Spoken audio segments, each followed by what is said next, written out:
नमस्कार, मी कीर्ती गायकवाड. स्वागत आहे आपलं आय न्यूज 28 मध्ये.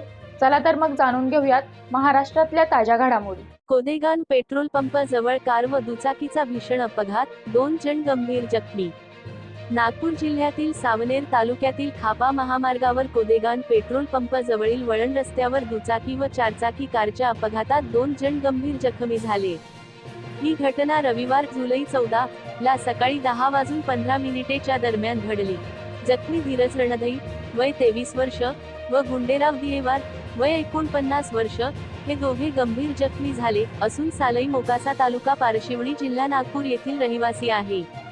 पोलीस सुनाकडून मिळालेल्या माहितीनुसार खाप्यावरून धीरज व गुंडेराव हे दुचाकाने सावनेरला जात असताना सावनेरकडून खाप्याच्या दिशेने भरधाव वेगाने येत असलेल्या चारचाकी कार चालकाचे कोदेगान पेट्रोल पंप वळण रस्त्यावर नियंत्रण सुटल्याने दुचाकीला जबर धडक दिली.